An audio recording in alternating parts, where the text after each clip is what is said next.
to 4 lakhs అనేది వస్తుంది అనుకోండి పర్ మంత్. సో 4 into 12 12 4 ఎంత 48, ఆల్మోస్ట్ 48 lakhs అనేది నేను ఈజీగా సంపాదిస్తున్నాను from my YouTube passion and whatever I am doing, right or no? And that is excluding my salary. నేను చెప్తున్నా. సో మీరు ఇక్కడ స్టూడెంట్ గా అర్థం చేసుకోవాల్సింది ఏంటంటే నాట్ జస్ట్ ఓన్లీ కోడింగ్ కూడా దారి ఉంది, కానీ కోడింగ్ ఒకటే దారి కాదు. మైక్రోసాఫ్ట్ అనే కంపెనీలో డిజైనర్స్ ఉంటారు, వీడియో ఎడిటర్స్ ఉంటారు, కంటెంట్ రైటర్స్ ఉంటారు, కంటెంట్ క్రియేటర్స్ ఉంటారు, ప్లస్ చాలా మంది ఉంటారు. సో వాళ్ళంతా మైక్రోసాఫ్ట్ లో ఎంప్లాయర్స్ కాదా? మైక్రోసాఫ్ట్ లో ఎంప్లాయర్సే. కానీ నీకేం నచ్చుతుంది అనేది ఎప్పుడైతే డిసైడ్ అవుతావో, ఎప్పుడైతే ఆ పని చేస్తావో, at that point of time నువ్వు రిజైన్ చేయకుండా వర్క్ అనేది చేస్తావు. ఎంతమందిని చూడట్లేదు మనం 30 LP ఎలాంటి జాబ్స్ ఉంచుకొని రిజైన్ చేస్తున్నారు అట్ ద ఎండ్. వై?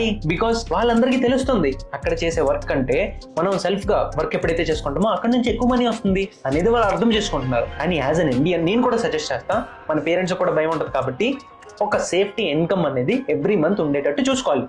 దానికోసం నువ్వు 12 hours కష్టపడుతున్నా కూడా ఒక రోజుకి పర్లేదు ఇవ్వు, మిగిలిన టైం అనేది నువ్వు నీ సైడ్ హసల్కి ఇవ్వు, రైట్?